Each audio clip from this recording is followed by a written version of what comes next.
2020 Fish Porn Edition. Thanks for tuning in, everybody, to the Friday Fishing Report. I'm filming for the back end of January, and we are going to be picking the winner of our 2020 Fish Picture competition. Now, if you didn't know, at the beginning of the month, I wanted to smile a little bit about 2020. Gosh only knows there were a bunch of reasons not to smile about 2020. So I asked you all to send in your pictures, and you delivered. My inbox literally exploded with entries. We had hundreds of photos sent in. And this week, I'm gonna get to share some of the ones that made me smile, the ones that turned my frown upside down. I hope it'll do the same to you, and we're going to pick a winner. Maybe not the biggest fish, maybe not the craziest trip, but one that I really think encapsulates what I needed when it comes to looking forward into 2021. So you wanna stay tuned. I'm gonna share all those with you. And don't worry, I'm gonna go over the fishing news as well. We've got some information on the Vedder. I've got some information on the Squamish, as well as some saltwater information. Jay's tuning in this week in the written version of the report, so you don't wanna miss that. And I've got a fly for you. Jordan's got a fly.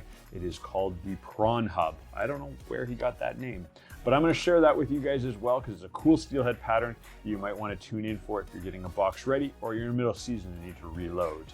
As always, guys, you wanna see more reports like this, consider hitting the like button, hit that subscribe button. Let's get into her.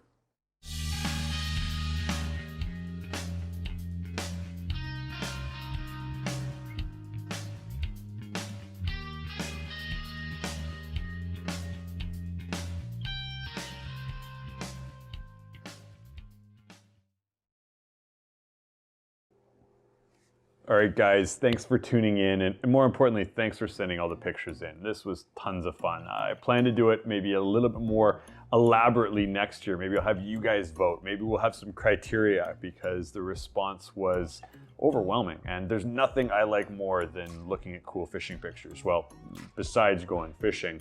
And so I want to share what I think are some of the best. Now, I'm going to start off with the kids, because I had some amazing young anglers send in some super cool pictures. And funnily enough, a couple of these guys made the finalists, the top ones that we all wanted to look at. So I'm gonna share some of those with you guys here. We're just gonna cycle through them, but thank you so much. It's so great to see young anglers in there. And some young anglers putting in pictures that rival the adults out there. So thumbs up, boys. Thanks for sending it in.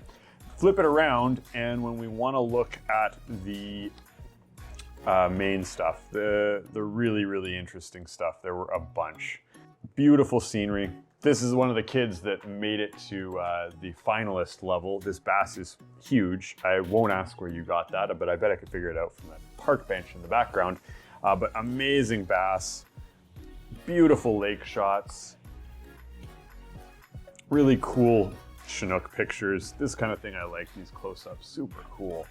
Well, this one from Colin is amazing. This one almost won. Sorry, you didn't win, but this one was darn close. This is just a phenomenal shot. Fish scales, can't beat fish scales. I mean, if you guys just want to send me hundreds of pictures of really cool fish scales, I'll be entertained. It's weird, but God, they're beautiful. The intricacies, the detail to them is something special that I think all anglers fall in love with. Then there's this guy. I'm gonna put this one up. What kind of fish is this? Leave a comment down in the description what kind of fish this is, because I've done a fair amount of warm water fishing and I have not seen one of these bags before, which is super cool. He sent in some other cool warm water ones. We had some great Chinook pictures, some crazy warm water stuff. This carp one was super cool, amazing shot. This was close to winning. It didn't win. And then our boy here, yeah, this is a beautiful steelhead. One from the Yaccoon, that made the list. What else we got here? Some cool Chinook shots. I mean, lots of Chinook shots. Some fun rainbow shots, some big rainbows up Shuswap Way. Thanks for sending that in, boys. Amazing Chinook shots. This is a cool, we got some brown trout shots. Definitely worth looking at. Thanks for sending those in from New Zealand. More great Chinook shots. I was overwhelmed with amazing Chinook and saltwater shots. Here's our buddy Mo getting snowed on with a coho. I like that one as well. This one was cool. So this is a buddy Nigel. We hooked him up with a setup and he said, I'm going to Costa Rica. I'm a single dude. I don't have to worry about, self-isolating or anything like that. I don't have a job right now. So he's down in Costa Rica as we speak We sold him this rod about a month ago, and his goal was to get a rooster, and he did it from a kayak, which I don't know the story behind it, but that's pretty badass. So big thumbs up to Nigel. And then he got this shot, which I think is the next one, which is crazy. This was on board to be best of.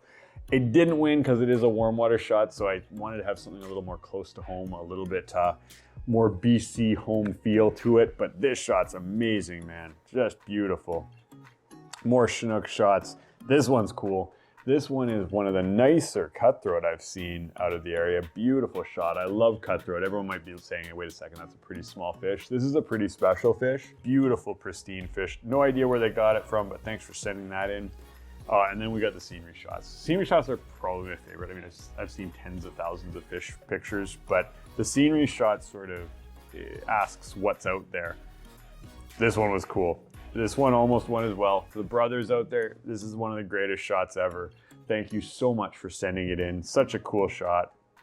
This one's hilarious.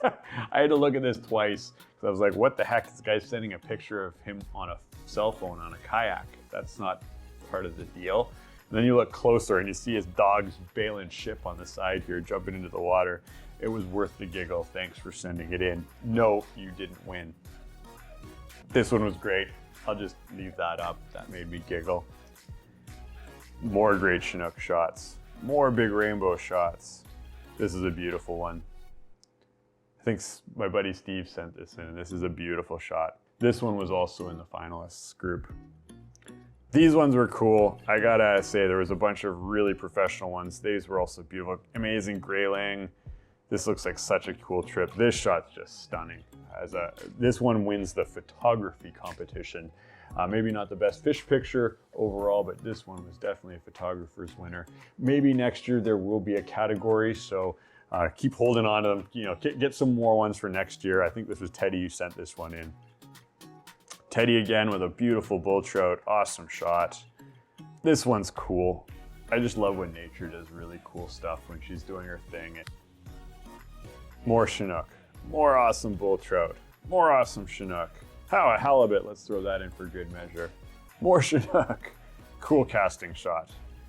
Okay, I gotta skip to the winner. I mean, you guys, if you're like me, you enjoyed that thoroughly. I hope you enjoyed seeing those pictures thoroughly. If you didn't see your picture, there were so many amazing shots. These were just the ones that I quickly got up. I think there was like 340 or 380 individual pictures. So it took me a long time to go through. Please keep taking photos. We're gonna have a little bit more structure to the competition, I think, next year. So definitely save your 2021 pictures and hope they're better. But you guys are here, you wanted to see the winner, and it's a really cool shot.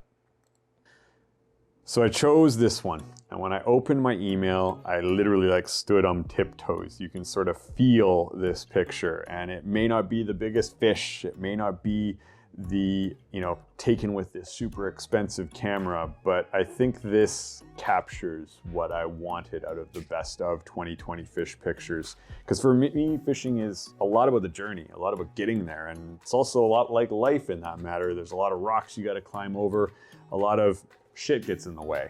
And 2020 was definitely like that. And this one just felt cool to me. I wanted to go down that hill, and it sort of felt neat that it was representing 2020 being the hill, and we're now in 2021, and hopefully it's a downhill climb to our destination, which looks like a beautiful, stunning lake.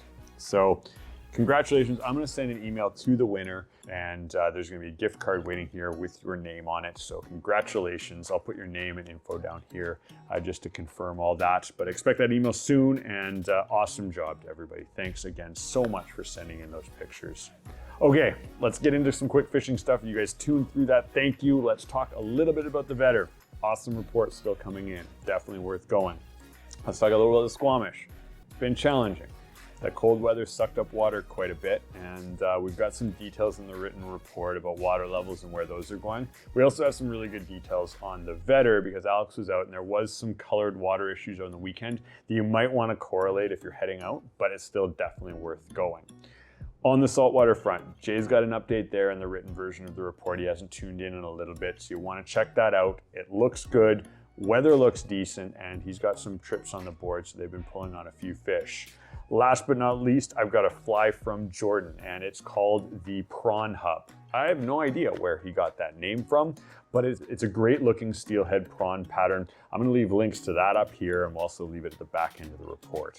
We also have another video for you guys that I released last week. If you guys are going out doing the egg eater stuff, or you just really like nymphing, check this video out. It goes over how I set up a leader for the egg eater style of stuff. It's pretty detailed, it's pretty advanced, but it's not that hard to make. We've actually made it easier and easier and easier over the years because tying tippets to heavy lines were frustrating. So make sure you check that video. I'll leave links up here, and we'll also leave links at the back end of the video. All right, that's everything I've got for you guys. If you guys want to see that video from Jordan, click up here. If you guys want to see that nymphing leader setup, that advanced setup that I use, click here. And as always, you want to see more reports like this, consider hitting the like button. Hit the subscribe button. We'll catch you in 2 weeks.